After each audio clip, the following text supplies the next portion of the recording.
साल 2006 दिल्ली वर्सेस कर्नाटक की Ranji trophy match चल रही थी और उसी समय एक खिलाड़ी जो है दिल्ली की टीम का, वो एक कॉर्नर पे बैठ के रो रहा था, जिसकी आंखें भी काफी लाल हो चुकी थी। उसी समय दिल्ली की टीम से एक और खिलाड़ी पुनीत बिष्ट आए और उन्होंने उस खिलाड़ी को देखा और देखकर ही समझ गए कहीं ना कहीं इसके साथ कुछ बुरा हादसा जरूर हुआ है। और कुछ ही समय बाद उन्हें पता चला कि उस खिलाड़ी के फादर की डेथ हो चुकी है। उनके कोच पुनीत बिष्ट, उन्होंने उस खिलाड़ी को बहुत समझाया कि तुम घर जाओ, तुम्हारी वहां पर जरूरत है, पर वो खिलाड़ी ने कहा नहीं, मैं ये मैच छोड़कर नहीं जाऊंगा, क्योंकि आज जो निर्णायक मैच है उसमें एक बैट्समैन की बहुत जरूरत है। और पुनीत बिष्ट कहते हैं, मैं समझ ही नहीं पाया उस खिलाड़ी के अंदर इतनी ताकत कैसे आई। और दोस्तों, जिस खिलाड़ी के लिए ये शब्द बोले गए हैं, किस मिट्टी के ये बने हुए हैं, वो और कोई नहीं वर्ल्ड के one of the best batsman है विराट कोहली। जी हाँ दोस्तों, आज हम विराट कोहली की सक्सेस की स्टोरी की बात करेंगे और उनकी सक्सेस स्टोरी से हम क्या सीख सकते हैं, हम जीवन में क्या लेसन ले सकते हैं, हम उसी की ही बात करेंगे। अगर आपने अभी तक मेरे चैनल को सब्सक्राइब नहीं किया है तो नीचे दिए गए बेल आइकॉन को प्रेस करें, उसे सब्सक्राइब करें और अच्छी लगे तो उसे लाइक और शेयर भी जरूर करें।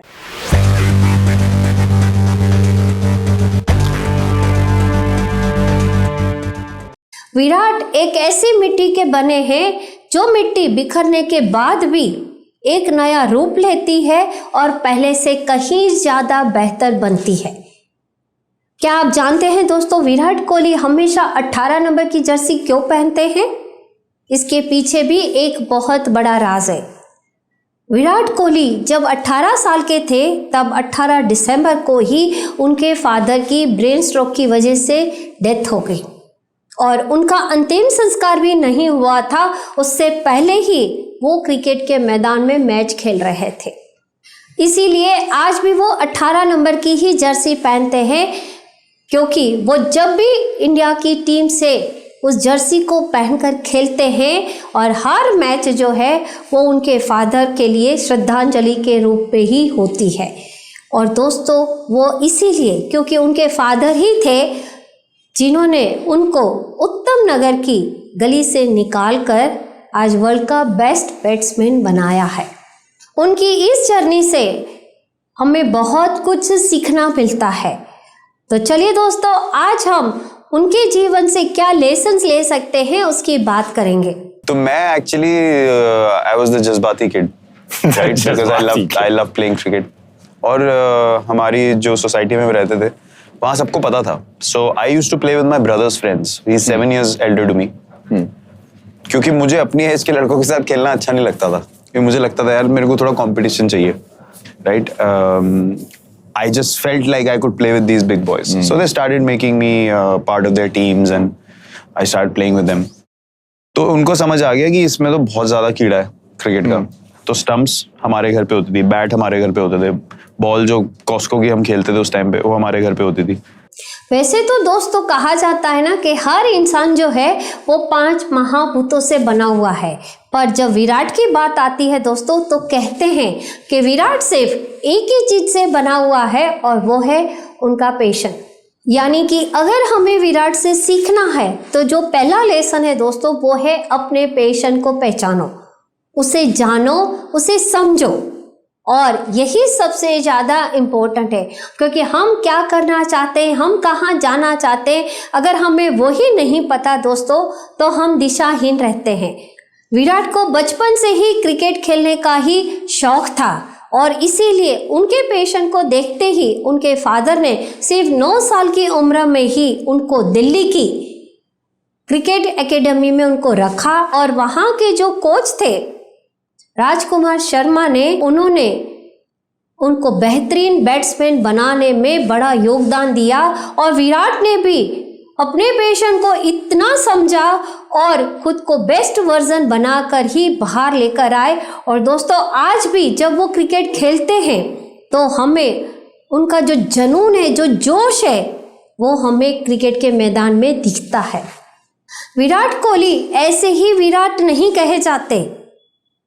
वो जो खेल रहे थे उसमें उनको पूरा आत्मविश्वास था, पूरा कॉन्फिडेंस था, और उससे भी ज्यादा दोस्तों उनमें जो एक क्वालिटी पाई जाती है वो है खुद का सेल्फ एनालिसिस करना। I have no shame in accepting that I have made many mistakes when I was a captain. But the one thing I know for sure that I never did anything for my own selfish motives. That I can take guarantee of that from day one to the last day. कि मैंने एक भी काम वहां पे अपने लिए नहीं किया। जी हाँ दोस्तों, हमें दूसरा जो लेसन उनसे सीखना है वो है समय दर समय खुद का सेल्फ एनालिसिस करते रहना। वैसे तो उनके जीवन में सब कुछ सही ही चल रहा था, पर अचानक से 2013-14 में उनको इंडियन क्रिकेट टीम से बाहर कर दिया गया, और वो जब फिर से इंडियन क्रिकेट टीम में लौटे उसकी वजह थी खुद का self analysis. When he went to the West Indies, I think that was in 2011, he didn't have a good tour, but he came back and he started working on his game.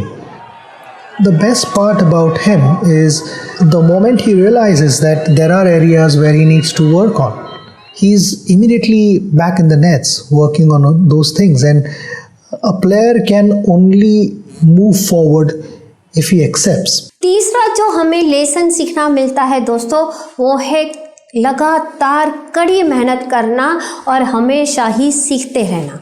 दोस्तों जब उनके जीवन में ये बुरा समय आया 2013-14 में, तब उन्होंने खुद का जो विश्लेषण किया और खुद से सवाल किया कि मुझे टीम से क्यों बाहर निकाला गया है, तब उन्होंने जाना कि मेरे में फिटनेस की कमी है, मैं कहीं गलत रास्ते पर चल पड़ा हूँ और कहीं ना कहीं मेरा फोकस भी हट चुका है।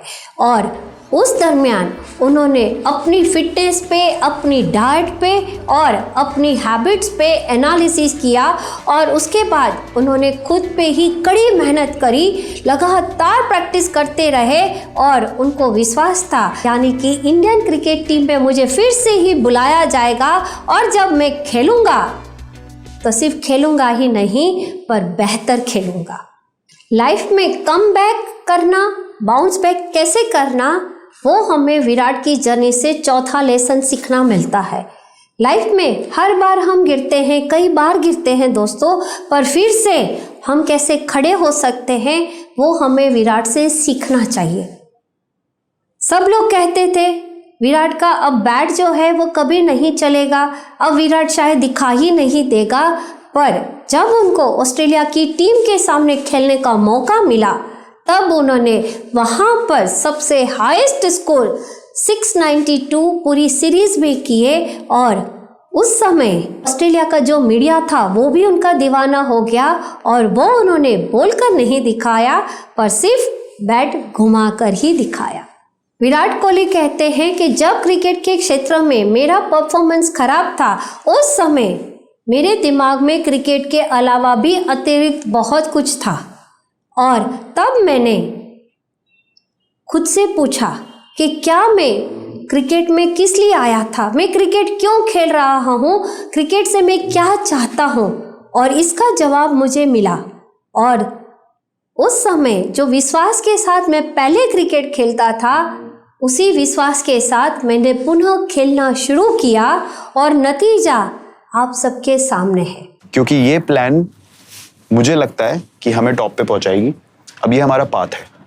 अब किसी को आपने बोलना है भागो, तो किसी को आप बोल सकते हो चल भाई उठ के भाग, किसी को आप समझाओगे या नहीं करेंगे ना तो ऐसे प्रॉब्लम हो जाएगी, तो उसका कोई फायदा नहीं है, इतना टाइम वेस्ट करेंगे, we are not making the most of our time, you eventually want to enjoy yourself, all these small things matters, get that guy around in a different way, but the goal is the same, he has to run. लेकिन ये नहीं आप बोल सकते कि मैं तो नहीं करूंगा, क्योंकि वहां पे पहुंचने के लिए कोई दूसरा, तीसरा, चौथा, पांचवा, 6 लोग आपसे 10 गुना मेहनत करने को रेडी हैं। मुकाबला चाहे खुद से हो या परिस्थितियों से, पर नजर जो है वो हमारी हमेशा गोल पर ही टिकी रहनी चाहिए। और इसी तरह के जो वीडियो है दोस्तों वो हम लेकर आने वाले हैं ताकि हमारी जिंदगी में हम कुछ वैल्यू एडिशन कर सके। अगर आपको मेरी चैनल पसंद आ रही है तो नीचे दिए गए बेल आइकॉन को प्रेस करें, उसे सब्सक्राइब करें और अच्छी लगे तो उसे लाइक और शेयर भी जरूर करें। मिलते हैं नेक्स्ट वीडियो में एक नई सक्सेसफुल स्टोरी के साथ। Thank you.